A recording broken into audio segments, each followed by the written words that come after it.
नमस्कार, मी वैष्णवी राऊत. साम टीव्हीच्या या बातमीपत्रात आपल्या सगळ्यांचं स्वागत आहे. या बातमीपत्राची सुरुवात करतोय एका अशा घडामोडीनं ज्याने सध्या राज्याचं राजकारणच नाही तर सामाजिक वातावरण सुद्धा तापवलेलं आहे. आपण बोलतोय वैष्णवी हगवणे हिच्या मृत्यू प्रकरणासंदर्भात. तर याच प्रकरणातील अतिशय संवेदनशील मुद्दा आपण जाणून घेतोय, तो म्हणजेच वैष्णवी हगवणेच्या बाळाला अखेर तिच्या आई वडिलांकडे सुपूर्द करण्यात आलेलं आहे. वैष्णवीच्या मृत्यूनंतर तिचं बाळ गायब होतं. कसपटे कुटुंबाला त्याचा ताबा मिळत नव्हता. मात्र आता अखेर त्या बाळाचा ताबा कसपटे कुटुंबियांना मिळालाय. एका अज्ञातानं बाणेरच्या हायवेजवळ बाळ आमच्या ताब्यात दिलं असं तिच्या काकांनी सांगितलंय.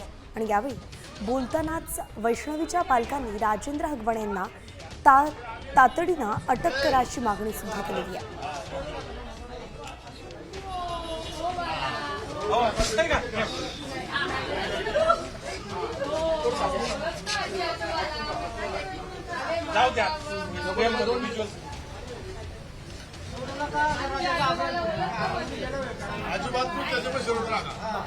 बाळ खेळतंय तुमच्या बरोबर, हसतंय, काय सांगणार आहे तुम्ही घ्यायला गेले होते मामा काय त्यांच्याकडे आपण जर बघितलं तर या ठिकाणी बाळ जे आहे ते आणण्यात आलेलं आहे आणि आजीजवळ बाळ आहे. बाळाला लाईट बोल तू बोल. खूप छान वाटतंय आज बाळ बघा आमच्याकडे घरी आल्यासारखं आम्हाला वाटलं. ह्याच्या रूपाने आम्ही वैष्णवीच आहे असं समजतो. बघा आज तुम्ही सगळे बघताय बाळ किती खुश आहे. बाळ आम्हाला सगळ्यांना ओळखतंय. गणपती बाप्पा मोरया.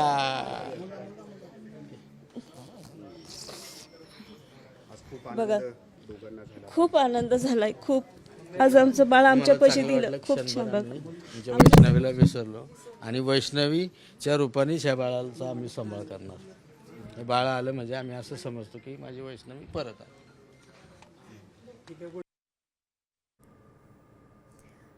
तर वैष्णवीचं बाळ कुशीत आलं त्याचा आनंद असल्याची प्रतिक्रिया तिच्या आई वडिलांनी सामशी बोलताना दिली आहे.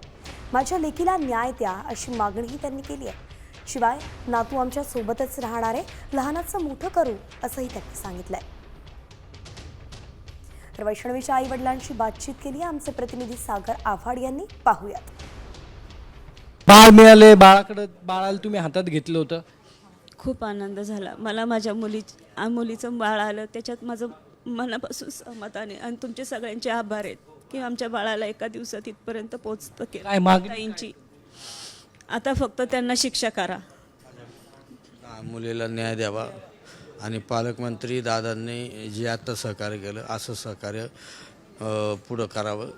पोलीस प्रशासनाने पण आम्हाला चांगल्या प्रकारे मदत केली, त्याबद्दल त्यांचं आणि मीडियाने सुद्धा तुम्ही उचलून धरला हा मुद्दा. त्यामुळं आमचं बाळ सुखरूप आलं. फक्त आता असंच आमच्या लेकीला न्याय द्यावा हीच विनंती. बाळ आमच्याकडेच असेल आणि आम्ही सांभाळणार त्याला शेवटपर्यंत, त्याला सांभाळ करणार त्याचा. कारण तिथं सांभाळायला तेवढं नाही आहे. जर त्यांना माझी मुलगीच नको आहे तर तिचं बाळ कसं काय करतील त्याचं. त्यामुळं मी माझा नातू माझ्याकडेच ठेवणार. हो आमच्याकडेच राहणार. आम्ही लहानाचा मोठा करू आमच्या बाळाला. बाळाचीच किंमत नाहीये.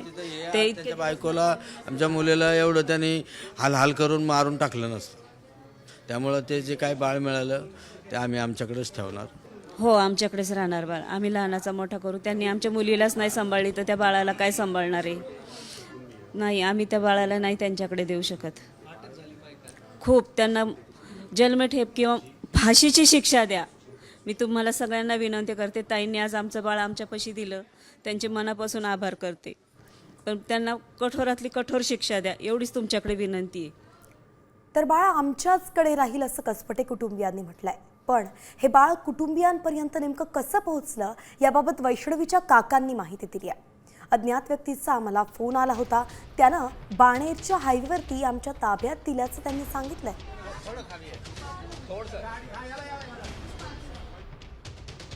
हो, पण ते बाळ आम्हाला जिथं होतं ते तिथं नव्हतंच. ते एका अज्ञात व्यक्तीने कुणाला सांगू नका याच्यावर केलं. बाणेरच्या हायवेवर आमच्या ताब्यात दिलं आणि ते निघून गेले.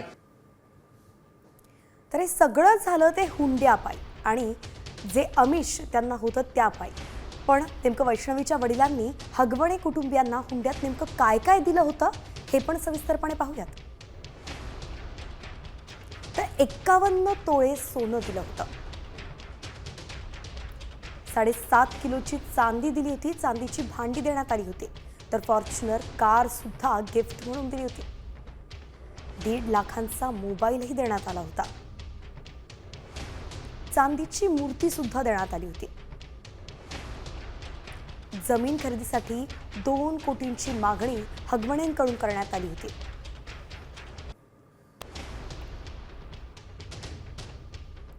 तर वैष्णवीचा नवरा शशांककडून हगवणे यांची मोठी सून मयुरीला सुद्धा मारहाण करण्यात येत होती आणि याबाबतचा सीसीटीव्ही सुद्धा साम टीव्हीच्या हाती लागलेला आहे.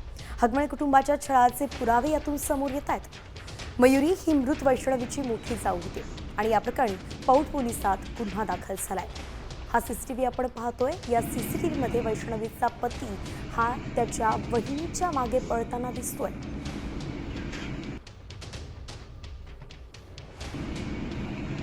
तर एकंदरीतच मोठ्या सुनेचाही छळ केला जात होता. मोठ्या सुनेचं नाव मयुरी हगवणे असं आहे आणि तिचाही छळ केला जात होता. घरात तिला मारहाण केली जात होती. जेव्हा तिने तिथून पळून जाण्याचा प्रयत्न केला तेव्हा वैष्णवीच्या नवऱ्यानं तिचा पाठलाग केला होता आणि तेव्हाचीच दृश्य आपण पाहतोय. पुण्यातला हा सीसीटीव्ही साम टीव्हीच्या हाती लागला.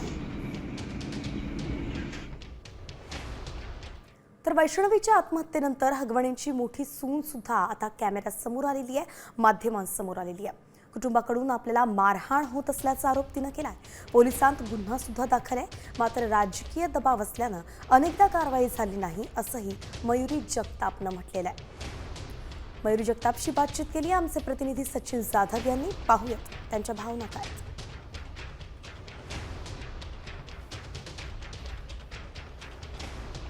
वैष्णवी हगवणे हिची मोठी जाऊबाई आपल्यासोबत आहे. खरं तर तिलाही हगवणे कुटुंबाने मारहाण केली होती. तिचे फोटो आत्ता काही समोर आले आणि या संदर्भात आपण तिच्याशी बोलूयात. ताई, खरं तर तुला ती मारहाण कधी झाली होती आणि कशासाठी आणि कशा प्रकारे झाली? म्हणजे मारहाण थोडक्यात मी त्यांना प्रत्युत्तर द्यायचे प्रत्येक गोष्टीला. मी त्यांचं ऐकून नाही घेतलं, काही सहन नाही केलं. म्हणून ही मारहाण कायम तिच्या नवऱ्याकडून म्हणजे शशांक हगवणेकडून आणि नंदेकडून आणि सासऱ्याकडून आणि सासूकडून कायम झालेली आहे मला. आणि त्याचे हे फुटेज वगैरे आहेत. जे वारंवार इथून मागे जे जे होते मी त्याचे सगळे प्रूफ माझ्या घरी पाठवून ठेवायचे की मला यांनी असा असा त्रास दिलेला आहे, मारहाण केलेली आहे. हो, कपडे पण इथं तर कपडेच फाडले. मी ते धरलेलं आहे. इथं मी चौकीत बसून होतं तरी कंप्लेंट घेत नव्हते. हे सगळं मेडिकल रिपोर्ट वगैरे आहेत. तर अतिशय भयानक आहे. कुठल्या पोलीस स्टेशनला गुन्हा दाखल केला होता? पौड पोलीस स्टेशनला केला होता. कॅमेरामन आदर्श कटकेसह सचिन जाधव, साम टीव्ही न्यूज, पुणे. तर अगदी कपडे फाटेपर्यंत मोठ्या सुनेला मारहाण करण्यात आली आणि लहान सुनेचा तर जीवच केलाय. आणि याच प्रकरणाची दखल आता राजकीय नेत्यांनी सुद्धा घेतलेली आहे. वैष्णवी हगवणे प्रकरणी हत्येच्या पद्धतीनंच चौकशी केली जाईल असं आश्वासन दिलंय मुख्यमंत्री देवेंद्र फडणवीसांनी. वैष्णवीची ऑडिओ क्लिप, तिच्या माहेरच्यांचं म्हणणं यावेळी लक्षात घेऊन चौकशी करणार असंही त्यांनी सांगितलंय. अतिशय दुर्दैवी अशा प्रकारची वैष्णवीची जी घटना आहे, एक प्रकारे मानवतेला काळिमा फासणारी ही घटना आहे. त्यातल्या आरोपींना अटक करण्यात आलेली आहे. पण वैष्णवीचं बाळ हे आपल्याकडे ठेवण्याचा आरोपींचा जो प्रयत्न होता, मी स्वतः CP पिंपरी चिंचवड यांना सांगितलं की पोलिसांनी हस्तक्षेप केला पाहिजे. याच्या पाठीमागचं जे काही ऑडिओ क्लिप आहे, याच्या पाठीमागचं जे संभाषण आहे, वैष्णवीच्या माहेरच्या घरच्यांच्या जी माहिती आहे, या सगळ्या गोष्टीवर आधारित ही या ठिकाणी चौकशी केलीच जाईल. तर मुख्यमंत्र्यांसह उपमुख्यमंत्री अजित पवारांनी सुद्धा कठोर कारवाईचे आदेश दिलेत. असं कृत्य करणाऱ्यांना टायरमध्ये घालून मारा. सासू नणंद नवरा जेलमध्ये आहेत. सासरा पळालाय पण तो पळून जाणार तरी कुठे, असं अजित पवार म्हणाले. तरी चावी देताना त्याला विचारलं, ही स्वखुशीने देताय का बळजबरीनं घेताय? खोटं नाही सांगत, टीव्हीला अजून आहे. मी त्यांना म्हणलं बळजबरीनं घेतलं तर मग बघतो याच्याकडं. चूक केली तर माझा जवळचा असला तरी पोलिसांना सांगतो याला टायरमध्ये घे, सोडू नको साऱ्याला. हे आपण सगळे बघत आलेला. म्हणजे बहुतेक त्या दोघांचं लव्ह मॅरेज आहे. त्यांनी मी विचारतो किंवा तू काय करते काय, तू बऱ्याच जणांनी बघितलंय त्या दोघांचं लव्ह मॅरेज आहे. म्हणजे माझा कुठं दुरान्वय पण संबंध नाही, फक्त लग्नाला हजर राहिलो एवढाच संबंध. दरम्यान एक महत्त्वाची अपडेट म्हणजे कसपटे कुटुंबियांशी अजित पवारांनी फोनवरून संवाद साधलेला आहे. कसपटे कुटुंबीय म्हणजेच वैष्णवी हगवणेचं माहेर आणि त्या माहेरच्यांशीच अजित पवारांनी फोनवरून संवाद साधलेला आहे. अजून जास्त वाईट वाटलं. इतकं छोटं बाळ आहे.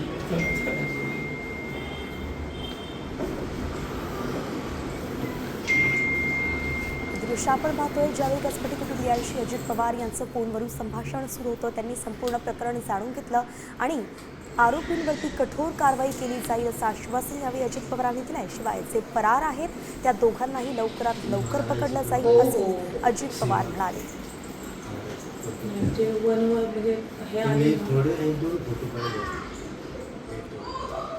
तर या प्रकरणात आरोपींना शिक्षा झालीच पाहिजे हीच आमची भूमिका असल्याचं खासदार सुप्रिया सुळे म्हणाल्या. ही घटना महाराष्ट्राला शोभणारी नाही आहे. आरोपींना तात्काळ अटक करावी अशी मागणी सुप्रिया सुळेंनी केली आहे. शिवाय या प्रकरणात अजित पवारांचा काहीही संबंध नाही असंही सुप्रिया सुळेंनी स्पष्ट केलंय. गुंड्याच्या विरोधात कायदा या देशात अनेक दशकापूर्वी झालेल्या आणि अशा क्रूर घटना जर होत असतील त्या कुठेतरी थांबल्या पाहिजेत आणि जो कोणी गुन्हेगार आहे त्याला शिक्षा ही झालीच पाहिजे. मला असं वाटतं की अजितदादांचा काय संबंध त्याच्याशी, याचं कारण असं ते लग्नाला गेले होते तेव्हा त्यांनी थोडी माहिती होतं की हे सगळं चाललंय. मी 1 महिन्यापूर्वीची गोष्ट सांगते. 1 महिन्यापूर्वी ही केस आली होती. तर दुसरीकडे याच प्रकरणावरून उद्योगमंत्री उदय सामंत चांगलेच संतापलेत. उदय सामंत यांनी कसपटे कुटुंबियांची भेट घेतली आहे. जर ही आत्महत्या नसून हत्या असेल तर कठोरात कठोर कारवाई झालीच पाहिजे असं वक्तव्य त्यांनी केलंय. हा जो विषय आहे हा विकृतपणाचा कळस आहे, हा नीचपणाचा कळस आहे. अशा पद्धतीनं 1 वर्षामध्ये स्वतःला पैसे मिळाले नाहीत, स्वतःला गाडी मिळाली नाही, स्वतःला मोबाईल मिळाले नाहीत, फ्लॅपचा मोबाईल मिळाला नाही, म्हणून अशा सुशिक्षित कुटुंबानं जे राजकारणामध्ये दुनियेचे कैवारी म्हणून फिरत असतात अशा लोकांनी अशा पद्धतीचा अत्याचार करणं, ते म्हणून मी त्याला शब्दप्रयोग केला की हा नीचपणाचा कळस आहे आणि या नीचपणाला शिक्षा झाली पाहिजे ही शासनाची भूमिका आहे, आमची सगळ्यांची भूमिका आहे. तर उदय सामंतांसह भाजपचे नेत्या चित्रा वाघ यांनी सुद्धा संताप व्यक्त केलाय. ही आत्महत्या नसून हत्याच आहे असं त्यांचं म्हणणं आहे. शिवाय उपमुख्यमंत्री अजित पवार आरोपींना पाठीशी घालतील असं वाटत नाही असंही चित्रा वाघ म्हणाल्या. संसार वाचवावा याच्यासाठी ती पण तर लढत होती. तिला वाटलं आता हेही दिवस जातील, तेही दिवस जाईल, बाळ होईल, मग सुधरतील. परंतु हे लांडगे पैशाचे हव्यास असलेली लोक 2 कोटी रुपये द्या, चांदीच्या गौऱ्या द्या, चांदीची भांडी द्या, 51 तोळे सोनं दिलंय आणि त्याच्यानंतर बाकीच्या गोष्टी. त्याच्या बाबांकडनं मी ऐकलं की जेव्हा यायची तेव्हा 50,000 1 लाख का द्यायचे की बाबा याच्याने तरी चला मुलीला त्रास नाही होणार किंवा अशा पद्धतीने त्यांनी ती भूमिका घेतली. परंतु झालेला प्रकार हा अतिशय अमानवीय आहे, याच्यातल्या कुणालाही सोडणार नाही.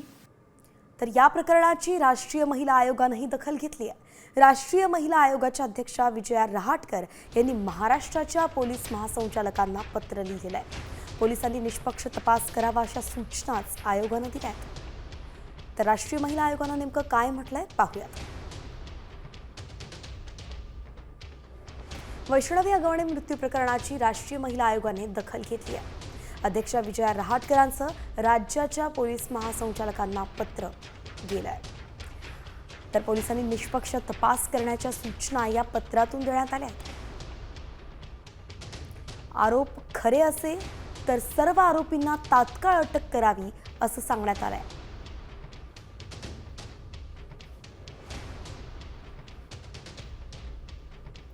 एकंदरीतच आपण पाहतोय आता सगळ्याच स्तरावरून या प्रकरणाचा निषेध व्यक्त केला जातोय. आता राष्ट्रीय महिला आयोगानं सुद्धा याची दखल घेतलेली आहे आणि थेट पोलिसांना पत्र पाठवण्यात आलंय की जेणेकरून या आरोपींवरती कठोरात कठोर कारवाई केली जावी असं म्हटलेलं आहे.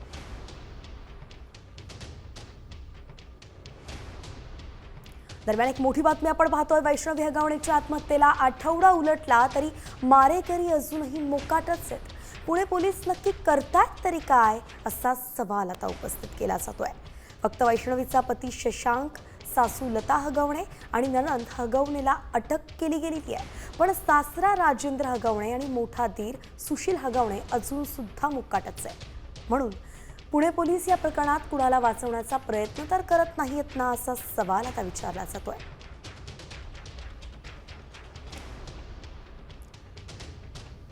तर वैष्णवीच्या मारेकऱ्यांना नेमकं अटक कधी केली जाणार पाहूयात. राजेंद्र हगवणे हे वैष्णवीचे सासरे, तर सुशील हगवणे हा वैष्णवीचा मोठा दीर आहे आणि हे दोघे सुद्धा आता फरार आहेत. तर 3 जण ताब्यात आहेत, ते म्हणजेच वैष्णवीचा पती शशांक हगवणे, वैष्णवीची सासू लता हगवणे आणि वैष्णवीची नणंद करिश्मा हगवणे.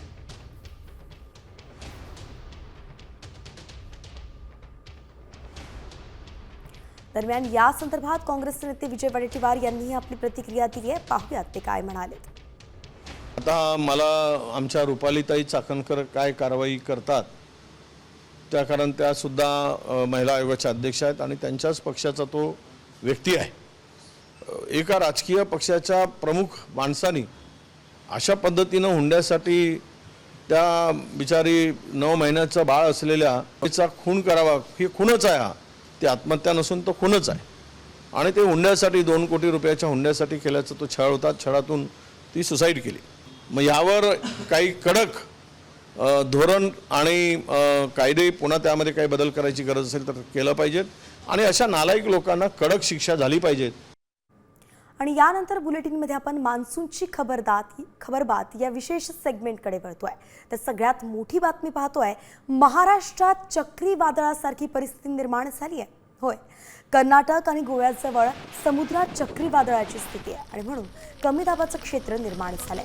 पुढील 36 तासांत ते अधिक तीव्र होणार आहे. त्यामुळे आता कोकण, मध्य महाराष्ट्रात मुसळधार पाऊस बरसण्याचा अंदाज करण्यात आला. याच स्थितीमुळे मच्छीमारांना खोल समुद्रात मासेमारी करण्यास सुद्धा प्रशासनाकडून मनाई करण्यात आलेली आहे. तर पुढच्या 36 तासांमध्ये महाराष्ट्रात चक्रीवादळ घडू शकतं अशी स्थिती निर्माण झाली आणि म्हणून सगळीकडे अलर्ट जारी करण्यात आलाय.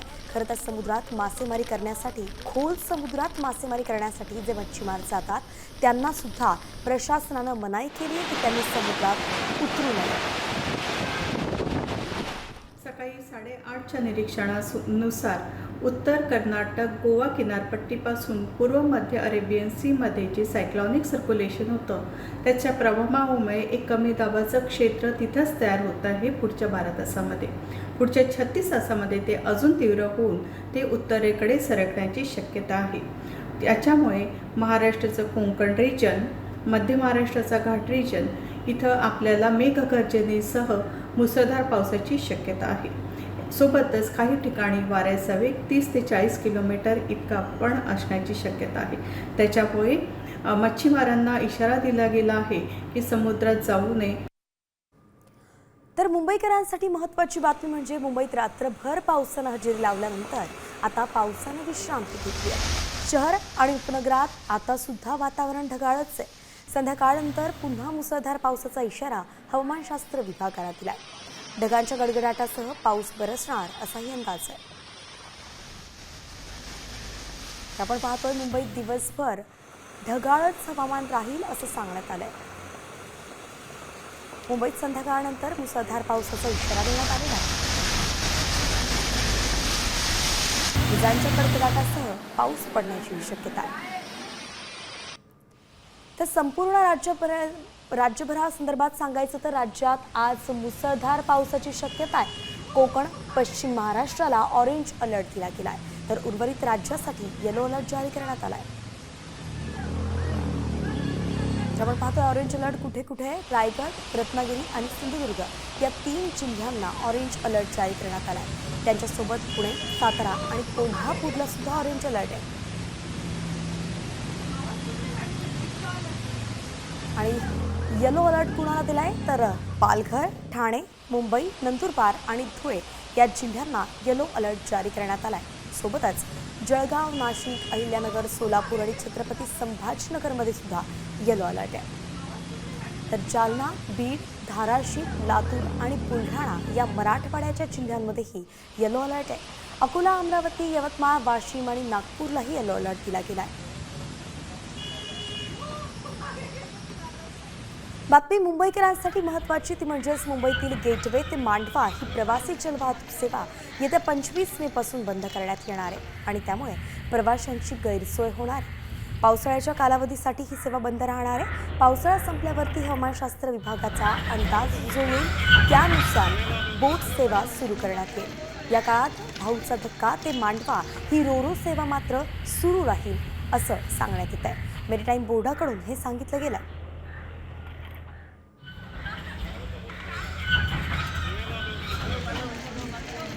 तर थेट जातोय सोलापुरात, कारण सोलापूर जिल्ह्याला पावसाचा फटका बसलेला आहे.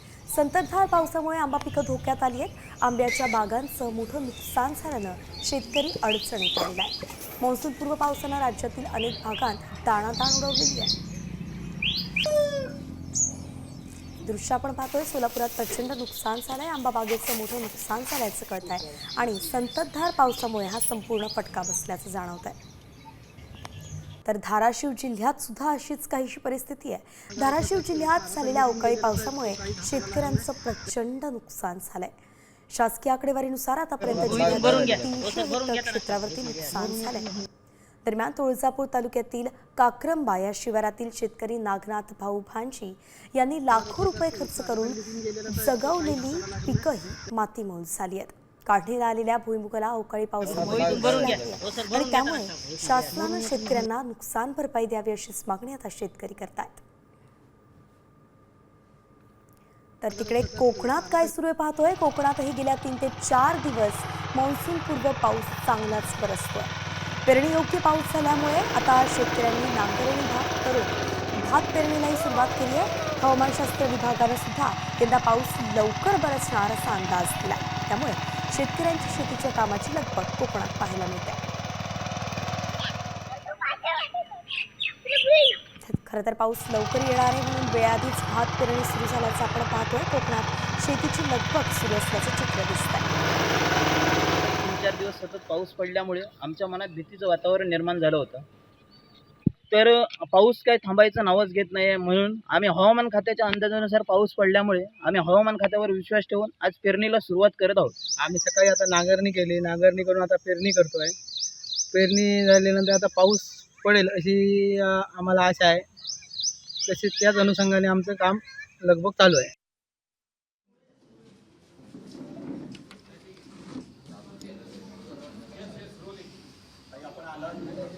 भेट घेतली, त्यांची आपबीती जाणून घेतली.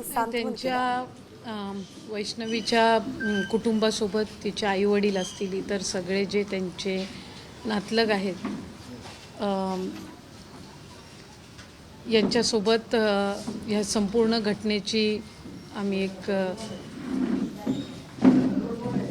त्या संदर्भातली एक माहिती त्यांच्याकडून घेतली, चर्चाही त्यांच्यासोबत केली आणि कुटुंब म्हणून त्यांच्या लेकीला न्याय देण्याच्या दृष्टिकोनातून त्यांना काय अपेक्षित आहे. खरं तर स्वतःची लेक त्यांनी गमावलेली आहे, त्याच्यामुळे तिची आपल्या पोटच्या गोळ्याची भरपाई तर कोणच करू शकत नाही. ज्या परिस्थितीला ते सामोरे गेलेत आणि जी विकृती त्यांनी अनुभवलेली आहे, नीच प्रवृत्ती आहे ही, आणि ज्या अनुभवातून ते गेलेले आहेत ते ऐकून खरं तर संतापी झाला. त्या आईवडिलांसाठी म्हणजे कसं त्यांच्या मुलीनी नातवानी, ते तर बाळ 9 महिन्याचंच आहे आणि ज्या परिस्थितीतून गेले हे म्हणजे फार वेदनादायी आहे. आम्ही त्यांच्या लेकीला, त्या भगिनीला आमच्या न्याय देण्याच्या दृष्टिकोनातून जे काही करता येईल, म्हणजे विभाग म्हणून असेल, सरकार म्हणून असेल, ते आम्ही पूर्णपणाने त्यांच्यासाठी करण्याचा प्रयत्न करणार.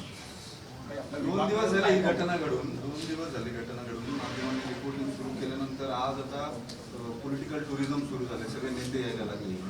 2 दिवसांपासून पोलिसांनी पिंपरी चिंचवडच्या ज्या पद्धतीचं ॲग्रेशन कारवाईमध्ये दाखवायला हवं होतं ते दाखवलं नाही. अजित पवार मुख्यमंत्री हे CPना फोन करतात आणि त्याच्यानंतर टीम्स रवाना होतात. 3 टीम्स त्यांच्या शोधासाठी गेल्या. 2 दिवसात जे आरोपी आहेत ते फरार झाले. 2 दिवस हे मूल पोलीस मिळवून देऊ शकले नाही. त्यांच्यासाठी इतकी मोठी टास्क होती का इथं कुठेतरी 10 किलोमीटरच्या पेरीफेरीत असलेले बाळ घरी आणून देण्यासाठी. याच्यामध्ये पोलिसांच्या कामात इतका मोठा हलगर्जीपणा दिसतोय सगळे. आता आज 2 दिवसानंतर हे प्रकरण राज्यभर गाजल्यानंतर जनत्व घुसळल्यानंतर तुम्ही आलात म्हणून असं नाही, पण मग राजकीय पुढारी इकडे सगळे यायला लागले. जेन्युइनली ज्या केसेस घडतात त्याच्या बाबतीमध्ये जी सेन्सिटिव्हिटी असायला हवी ते सेन्सिटायझेशन पोलिसांमध्ये दिसत नाही. एक तर सगळ्यात महत्त्वाचा मुद्दा व्यवस्था म्हणून आणि महिला बालविकास मंत्री म्हणून तुम्ही याच्यात काही करणार आहात का या अशा केसेसच्या बाबतीमध्ये सुद्धा, आणि याही केसेसमध्ये जे लॅप्सेस पोलिसांच्या कारवाई दिसते त्याच्या संदर्भात? एक तर याच्यामध्ये 1-2 गोष्टी आहेत की जी त्यांच्या कुटुंबासोबत चर्चा करत असताना जे काही चर्चा झाली त्यानुसार मी काही त्याच्यामध्ये अधिकचं हे करणार नाही, कारण त्या कुटुंबाला न्याय देणं हे सगळ्यांच्या दृष्टीने अधिकचं महत्त्वाचं आहे.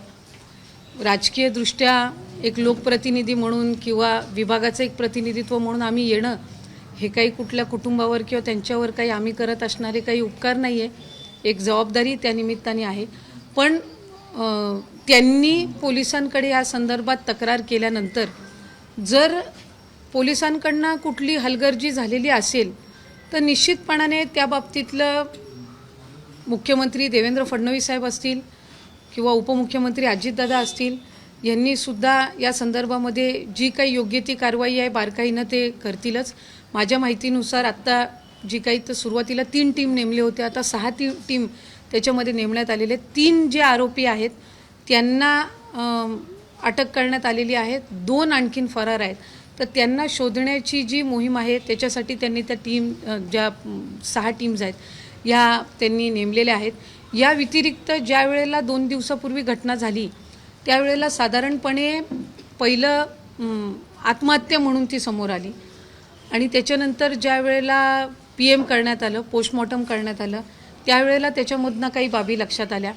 त्याच्यानंतर हळूहळू त्याच्यातले एक बाबी ह्या उलगडत गेल्या. पण ते बाळ जे आहे 9 महिन्याचं ते पहिलं ह्या कुटुंबाकडे सुपूर्त करणं हे जास्ती त्याच्यामध्ये महत्त्वाचं होतं, कारण त्यांनी स्वतःची लेक गमावलेली आहे. आज न्यायालयाकडनं किंवा पोलिसांकडनं इतर ह्याच्याकडनं जी काही कारवाई आहे त्या आरोपींवर ती होईल, त्याबाबत काही दुमत नाही. पण पहिलं प्राधान्य हे होतं की त्या बाळाला सुखरूप त्यांच्या ह्याच्यातून आणणं. ते सुरुवातीच्या कालावधीमध्ये वैष्णवीच्या कुटुंबाने त्यांच्या परीनं करण्याचा प्रयत्न केला स्वाभाविकरित्या. म्हणजे त्यांनी ती धडपड स्वतःची मुलगी गमावलेली असताना पण पहिलं त्यांनी तो विचार केला की बाळाला आपण आणलं पाहिजे. ते करत असताना त्यांना काही अडीअडचणी आल्या, त्याचाही मी फार, कारण त्यांचा कुटुंबाचा तो शेवटी वैयक्तिक आहे. मी सांगते, मी त्याचबद्दल बोलते. 2 दिवस साधारणपणे त्या ह्याला झाले आणि सुरुवातीच्या कालावधीमध्ये कुटुंबानेही आपल्या पद्धतीनं प्रयत्न केला की ते बाळ त्यांच्याकडे सुखरूप यावं. शेवटी मुलगी त्यांनी गमावलेली होती, पण बाळ कुठंही त्याला दुखापत होऊ नये किंवा त्याला काही ह्या सगळ्या ह्याच्यात होऊ नये ही त्यांच्यामध्ये असणारी पहिली काळजी होती. आणि त्याच्यानंतर आज मला वाटतं बाळ त्यांच्याकडे आलेलं आहे सुखरूप. आम्ही तर पहिली त्याच्यामध्ये हे केलेली आहे की चांगल्या पेडियाट्रिशियनकडून लहान मुलांचे जे डॉक्टर असतात त्याच्याकडनं बाळाचं जे रुटीन चेकअप आहे ते त्या ठिकाणी त्यांनी करून व्यवस्थितरित्या घ्यावं, कारण ते आता त्यांच्याकडे आहे. आणि ते पुढेही त्यांच्याकडे राहण्याच्या दृष्टिकोनातून ज्या ज्या काही बाबी आहेत त्या संदर्भामध्ये पण जी काही त्या कुटुंबासोबत चर्चा आहे लिगॅलिटीनुसार ती सुद्धा आम्ही त्या निमित्ताने त्यांच्यासोबत केलेली आहे. तर आदित्य तटकरे माध्यमांशी संवाद साधताय आणि त्यांनी यावेळी सांगितलं की कसपटे कुटुंबियांना ती कशी मदत करणार आहेत. वळतोय पुढच्या बातमीकडे. पोलिसांवरती दबाव टाकून त्यांच्याकडून हे प्रकरण दाबलं जात असल्याचा आरोपच वैष्णवीच्या वडिलांनी केला होता. आणि आता सामाजिक कार्यकर्त्या अंजली दमानी यांनी या प्रकरणी एका IG अधिकाऱ्यावरती निशाणा साधलाय. वैष्णवीच्या नवऱ्याचे मामा हे IG म्हणजेच पोलीस महानिरीक्षक आहेत. जालिंदर सुपेकर असं त्यांचं नाव आहे. तर सुपेकर यांचा धाक दाखवून दोन्ही सुनांवरती हगवणे कुटुंबियांनी अत्याचार केल्याचा दावाच अंजली दमानी यांनी केला. जालिंदर सुपेकर या शशांकच्या मामावरती 500 संदर्भात, तर एकंदरीतच आपण पाहतोय जालिंदर सुपेकर या शशांकच्या मामावर 500 कोटींच्या घोटाळ्याच्या संदर्भात चौकशी सुरू असल्याची पोस्ट सुद्धा दमानी यांनी केलेली आहे.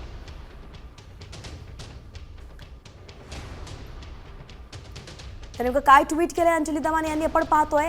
500 कोटींच्या घोटाळ्याचा आरोप असणारे वैष्णवीचे मामा सासरेत आणि असा दावा त्यांनी केलाय. तर आयजी जालिंदर सुपेकरांची घोटाळ्याबाबत चौकशी सुरू असल्याचा दावा केला अंजली दमानी यांनी आणि यांचाच सुपेकरांचा धाक दाखवून दोन्ही सुनांवरती अत्याचार सुरू असल्याचं दमानी यांनी म्हटलंय.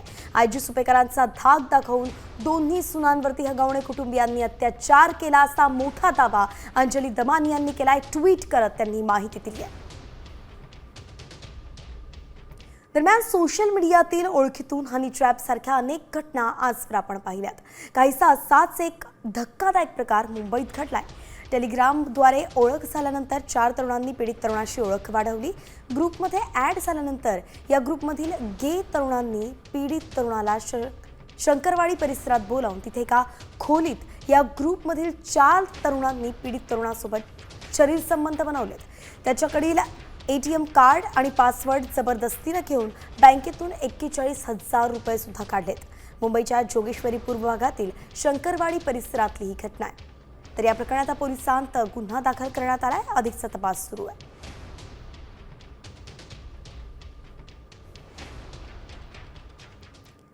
थेट जातोय धुळ्यात. धुळ्याच्या शासकीय विश्रामगृहात कोट्यवधींचं घपाड मिळालंय. खोली नंबर 102 मध्ये 1,84,84,200 रुपयांची रोख रक्कम आढळून आली. शासकीय विश्रामगृह खोली नंबर 102 आमदार अर्जुन खोतकर यांच्या सहाय्यकाच्या नावावरती गेल्या काही दिवसांपासून रजिस्टर होता. माजी आमदार अनिल गोटेंनी माहिती मिळताच त्यांनी या खोलीबाहेर ठिय्या मांडला आणि हे कोट्यवधी रुपये आमदारांना वाटण्यासाठी आहेत असा आरोप अनिल गोटेंनी केला. तर प्रकरण नेमकं काय आपण पाहतोय. विधिमंडळाच्या अंदाज समितीसाठी 5 कोटी ठेवल्याचा आरोप केला जातोय. धुळे विश्रामगृह खोली क्रमांक 102 मध्ये 5 कोटी ठेवल्याचा आरोप आहे. आमदारांना देण्यासाठी पैसे जमवल्याचा अनिल गोटेंनी दावा केलाय. 102 क्रमांकाची खोली ही आमदार अर्जुन खोतकर यांच्या PAच्या नावानं बुक आहे. तर खोली तपासात 1,84,84,000ची रोकड आढळली आहे.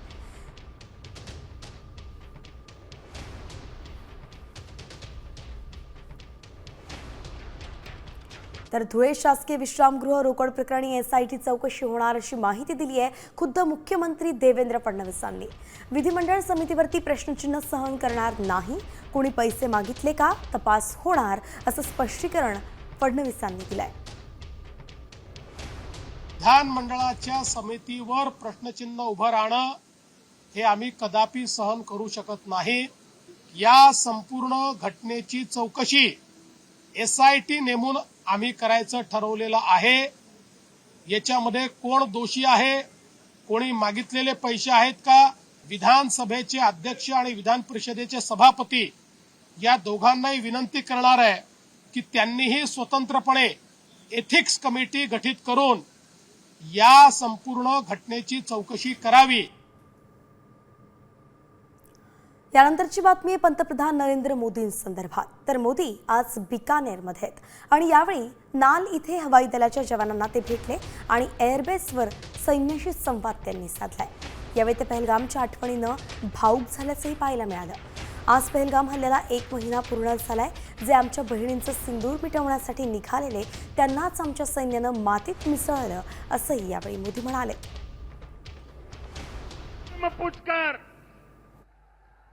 हमारी बहनों की मांग का सिंदूर उजाड़ दिया था.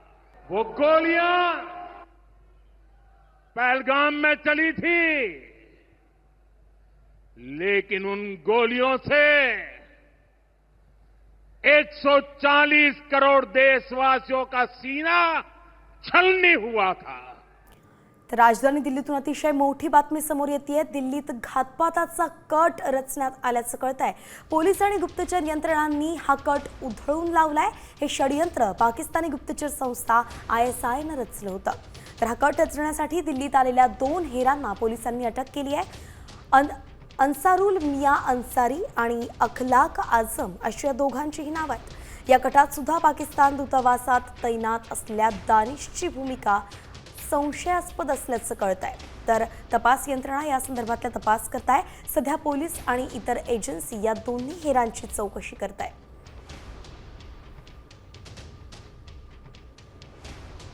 तर पाकिस्तानचे 2 हेर दिल्ली पोलिसांच्या ताब्यात आहेत. दिल्लीत मोठा स्फोट घडवून आणण्याची त्यांची योजना होती अशी माहिती आहे.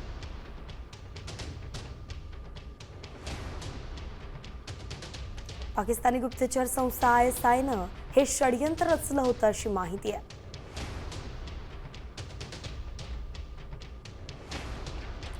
अन्सारुल मिया अन्सारी, अखलाक आझमला या प्रकरणी अटक करण्यात आली आहे.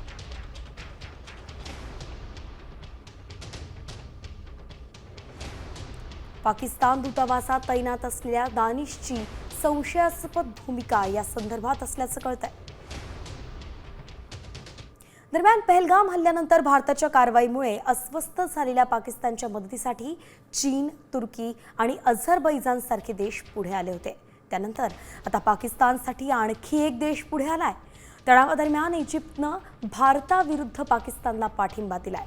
पाकिस्तानचे पंतप्रधान शहबाज शरीफ यांनी इजिप्तच्या राष्ट्रपतींना फोन केला आणि त्यांच्या मदतीसाठी आभारही मानलेत. भारत हा इजिप्तचा 6वा सगळ्यात मोठा व्यापारी भागीदार आहे, तर इजिप्त हा भारताचा 38वा सर्वात मोठा व्यापारी भागीदार आहे. तर आता भारत नेमकं इजिप्तवरती काय कारवाई करणार, ग्राफिक्सच्या माध्यमातून पाहतोय.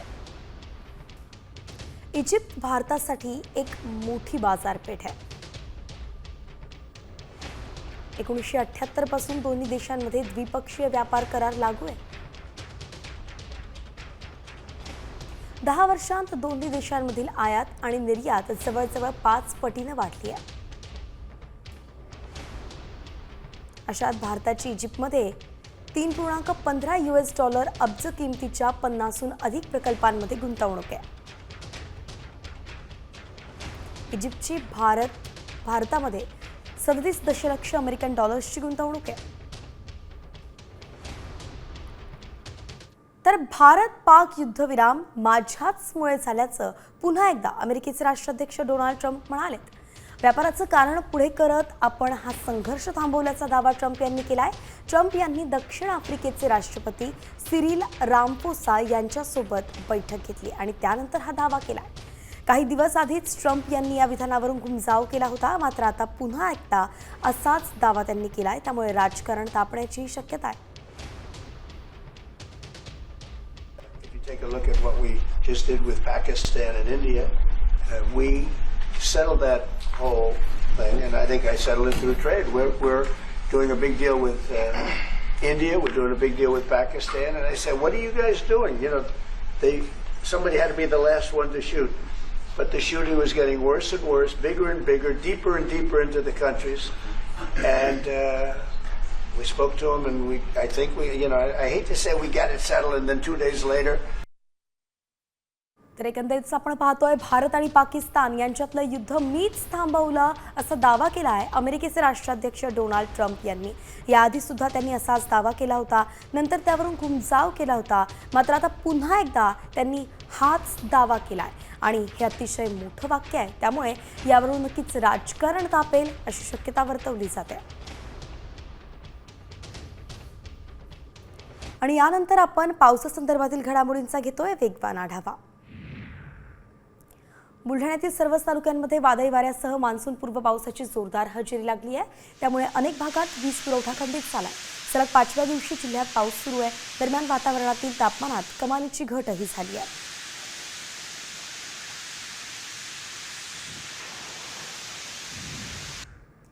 जालन्यातील गिरिजा नदीला अवकाळी पावसामुळे उन्हाळ्यातच पूर आलाय.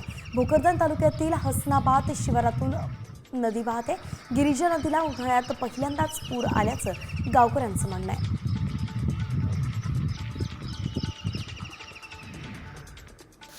रत्नागिरीत पुढील 2 दिवस पावसाचा ऑरेंज अलर्ट देण्यात आलाय. वादळी वाऱ्यासह पाऊस बरसण्याची शक्यता आहे. ताशी 30 ते 40 किलोमीटर वेगानं वारे वाहण्याचा अंदाज वर्तवण्यात आलाय. पावसामुळे सागरी किनारपट्टी लगतच्या नागरिकांना सावधानता आणि सुरक्षितता बाळगण्याचं आवाहन प्रशासनानं केलं आहे.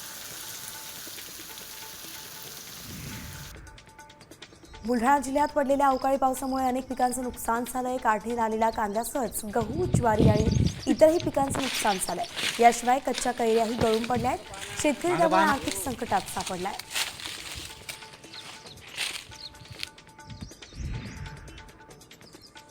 नाशिकच्या येवला तालुक्यात अवकाळी पावसाचा तडाखा बसलाय. कांदा उत्पादक शेतकऱ्यांनी आपला कांदा काढून शेतामध्ये साठवून ठेवला होता. 2 दिवस झालेल्या जोरदार पावसामुळे अक्षरशः या शेतकऱ्याचा साठवलेला कांदा भिजून गेला.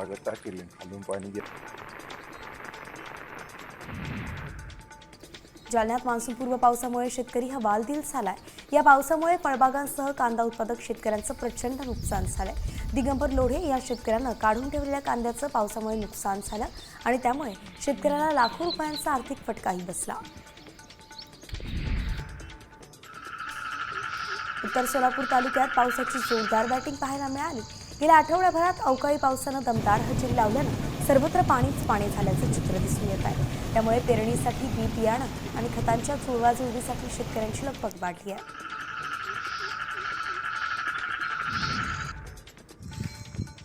यवतमाळमध्ये अवकाळी पावसामुळे तिळाचं पीक भिजलंय. सध्या तीळ पिकाची काढणी सुरू आहे. तीळ पिकाला अवकाळीचा फटका बसत असल्यानं महागाव तालुक्यामध्ये मोठ्या प्रमाणात शेतकऱ्यांचं नुकसान झालंय.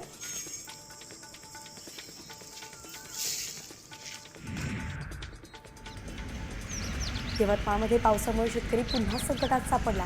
हातातोंडाशी आलेला घास हिरावल्यानं शेतकऱ्यांचं मोठं आर्थिक नुकसान झालंय. यवतमाळ जिल्ह्यात 590 हेक्टर वरील पिकांचं नुकसान झालं. तर नुकसानग्रस्त भागाचा पंचनामा करून तात्काळ मदत देण्याची मागणी शेतकऱ्यांनी केली आहे. तुळजापूर तालुक्यातील काक्रंबा शिवारात काढणीला आलेल्या भुईमुगाला बुरशी लागली आहे. लाखो रुपये खर्च करून जगवलेली पिकं अवकाळीनं मातीमोल झाली. त्यामुळे शेतकरी हवालदिल झाला असून शेतकऱ्यानं शासनाकडे नुकसान भरपाईची मागणी केली आहे. नागपूरमधल्या नरखेड तालुक्यात अवकाळी पाऊस आणि वादळी वाऱ्यानं संत्रा बागांचं नुकसान झालंय. संत्र्यांची 15 ते 20 वर्षांची झाडं मुळासहित तुटून पडली आहेत. तर अल्प प्रमाणामध्ये असलेल्या आंब्या बहारच्या संत्रा पिकाला सुद्धा फटका बसलाय.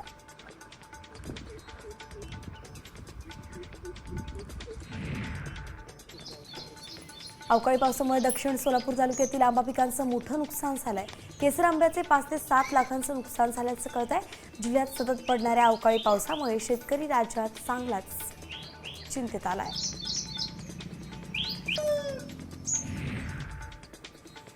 अमरावती बाजार समितीमध्ये पावसामुळे शेतमाल भिजलाय. अमरावती जिल्ह्यामध्ये काल रात्री जवळपास 3-4 तास धुवाधार पाऊस बरसला.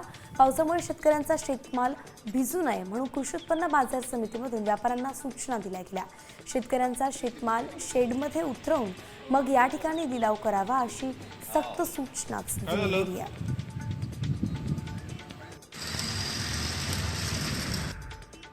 कोकणात गेल्या 3 ते 4 दिवस मान्सूनपूर्व पाऊस चांगलाच बरसलाय. पेरणी योग्य पाऊस झाल्यामुळे शेतकऱ्यांनी नांगरणी करत भात पेरणीला सुरुवात केली आहे. हवामानशास्त्र विभागाने सुद्धा यंदा पाऊस लवकर बरसणार असा अंदाज व्यक्त केला होता. त्यामुळे आता शेतकऱ्यांची शेतीची कामंही लगबगीने सुरू झाली आहे.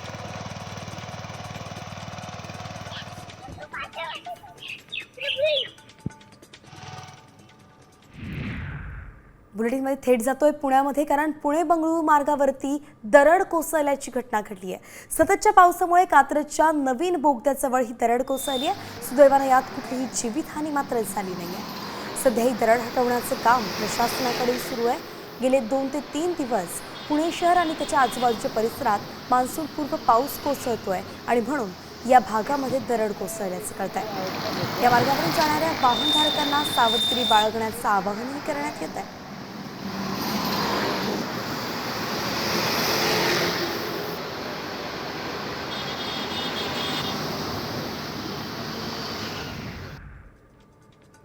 तर शिरोळमधील राजापूर बंधारा पाण्याखाली गेलाय. परिणामी राजापूर बंधाऱ्यावरून कर्नाटककडे जाणारी वाहतूक पूर्णपणे बंद झाली आहे. वाळवाच्या पावसानं शिरोळमध्ये पाणीच पाणी झाल्याचं पाहायला मिळत आहे. राजापूर बंधारा इथे कृष्णा नदीची पाणी पातळी 17 फुटांवरती पोहोचली आहे.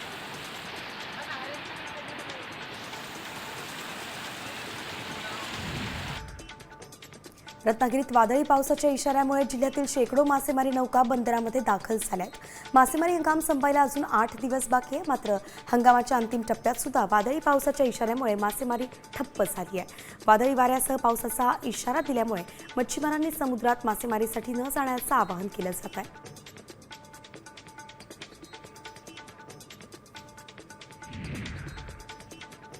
मुंबईतील गेटवे ते मांडवा ही प्रवासी जलवाहतूक सेवा येत्या 25 मे पासून बंद करण्यात येणार आहे आणि त्यामुळे प्रवाशांची गैरसोय होणार आहे. पावसाळ्याच्या कालावधीसाठी ही सेवा बंद राहील. पावसाळा संपल्यावरती हवामानशास्त्र विभागाचा अंदाज येईल, त्यानुसार बोट सेवा सुरू केली जाईल.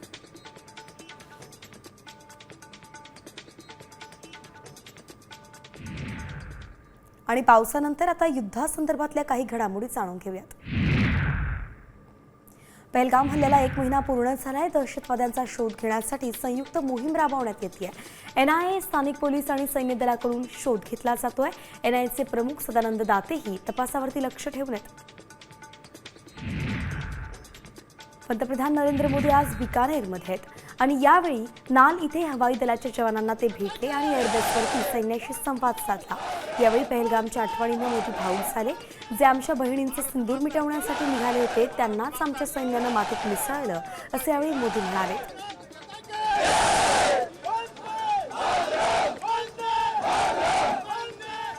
भारत माता की